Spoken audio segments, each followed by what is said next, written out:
And with the whites layer, we can make the white of her eyes look more white. But she slept pretty good, and so her whites are already pretty white. So, but if she had pulled an all-nighter and she couldn't really, and her eyes were really red, then that's something that we'd have to fix. But fortunately, that's not something we have to do. So, goodbye, whites. This layer I use all the time. It's called the eye define layer. And you start painting on the eyes, and it'll make it look a little more contrasted and sharp, because the first thing that people notice about a photo is the person's eyes, and that's something that we want to stand out.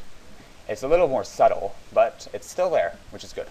And the bright eyes ones, her eyes are already pretty bright. She's looking pretty lively, so that's not something that we need either.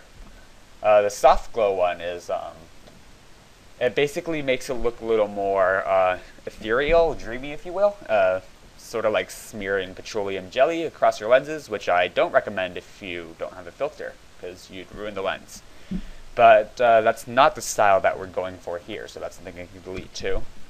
And with the dodge and burn tool, I don't think this layer is really necessary, because you have the dodge and burn tools right here. So that one can go as well. And the sharpen layer is useful as well if you got a pretty unsharp photo, but fortunately for me, the lens I was using is super sharp, and I don't have any problems with that either. So this is going to go as well.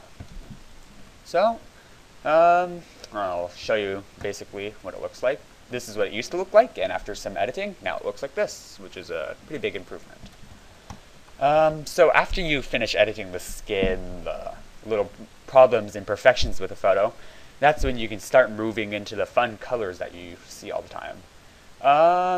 Some of the time I use something called the vintage film action, but that's not something that I want right now, but I'll show you what it looks like anyways, because some of the time it works well, but for this particular kind of photo it doesn't, but basically looks like this, which is okay, but again, this isn't the style that we're going for, so I can delete this one as well. Something that I do want to do, however, is I want to increase the tonal contrast and local contrast in this photo. So I'm going to go to LucasArt. Oh, does not work with, oh, I'm on the wrong layer. There we go. I'm going to select LucasArt right here, and I'm going to select the enhanced detail down a little bit. You can see that her face, the skin turns white, which isn't good, but the background is pretty much where you want it, so I'll set it a little bit higher and mix it a little bit more. And I will fix the whiteness of her skin momentarily. That sounded really bad. I mean, it looks a little blown out right now, so we're going to fix that. Okay, so how we fix that is we're going to copy and paste. Oh, and I could have just done this with a new layer, but I wasn't thinking, so I didn't do that. So we're going to apply a layer mask right here by holding down Alt and clicking on the layer mask button again.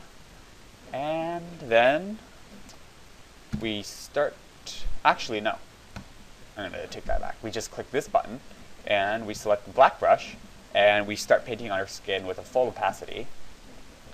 And there we go. Now the skin looks nice and natural again. So I'm going to fast forward through this part a little bit again because it takes a little bit of time to select everything.